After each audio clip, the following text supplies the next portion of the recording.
Andy Pettitte. So Andy Pettitte actually apologized and fessed up to taking steroids. Is that better than lying? Yes, absolutely. Does it make it okay?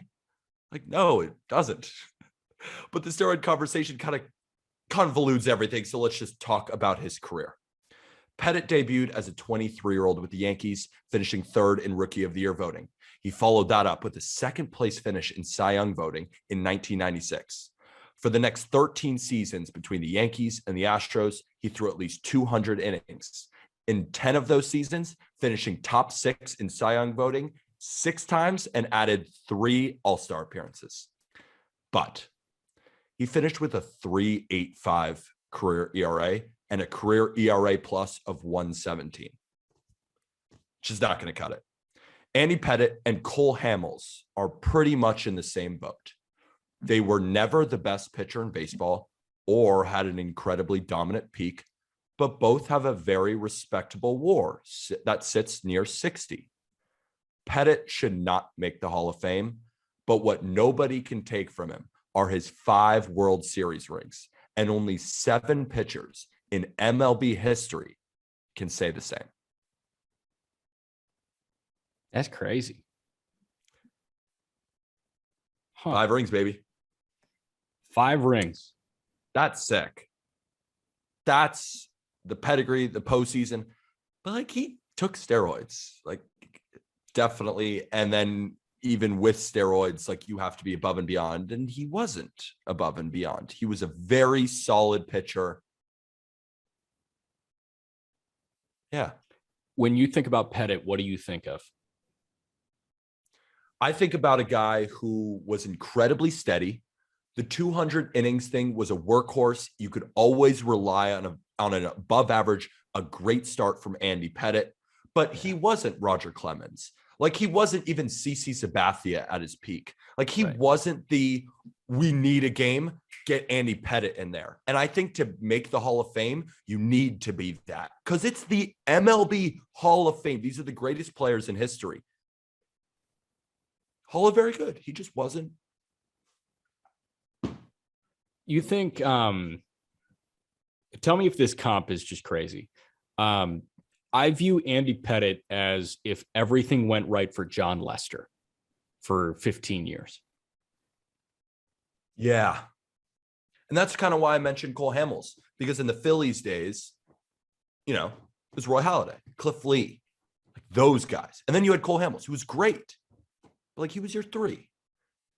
And then there were seasons where Cole Hamels really was that guy, and the postseason, similar to Andy Pettitte, you know, it keeps their name in the limelight, and it maybe makes you think they're a little bit better than you are, but the proof is in the pudding. Like a 3.85 career ERA, and then you contextualize that to ERA plus 117. Like, he was 17% better than average. I think that's exactly what he was.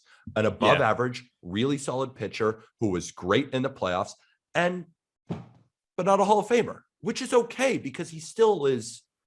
He'll be a Yankee Hall of Famer. Actually, will he be a Yankee Hall of Famer? I don't think he'll be a Yankee Hall of Famer. So I don't know. I don't have much more to say. Like, I don't want to go into more, bashing him more. Like, I think he was a really good guy. Yeah. That did steroids. Really good guy, did steroids. I just view Andy Pettitte and John Lester in similar lights. Like, they were going to be the proven winner and the 2 on a World Series winning team. They, like, Lester, I understand that he was the 1 for a couple of World Series winning teams, and Pettitte could have been if he was given the opportunity, but he never needed that opportunity. And like, he didn't jump at the idea of being an ace. I don't think he was ever a true ace. And Lester, at the peak of his powers, he was never a top 5 pitcher in baseball. I don't think Lester was ever that. He could have been. Like, the argument was there. The argument was also there for Pettitte, but Pettitte was never in the number 1 conversation. Lester was never in the number 1 conversation. And we know how often the number 1 and number 2 conversation changes all the time. And for Pettitte and Lester not to be there, you know, that just shows you that they weren't first ballot Hall of Famer. Boom. By the way, Lester didn't do steroids. Pettitte did. So like, I think that just eliminates Andy Pettitte for me. And Andy Pettitte also to that point, he finished second in AL Cy Young voting in that 1996 season when he was 24 years old. And he actually had a couple better seasons, but he did go 21-8 that year. But like the ERA was 3.8. It was looking at the amount of wins that he had with the Yankees, and that's what they were voting on at the time. And that's why sometimes even the accolades, it's like when you actually look at the numbers, like he wouldn't have finished there in today's game, because it's just the reality of the fact that he kind of gave up a lot of runs, but he was on a Yankees dynasty team that had Derek Jeter, Bernie Williams, Jorge Posada, like just so many elite guys that got him to 21 wins. Yeah. It can't be a Hall of Famer. Shout out San Jacinto College in Texas. That's a JUCO power. Yeah. Jackson right. Rutledge went there. We love Rutledge. Got Uber stuff in the national system. Andy Pettitte, San Jack alum. Brandon Belt, San Jack alum. Roger Clemens, San Jack alum.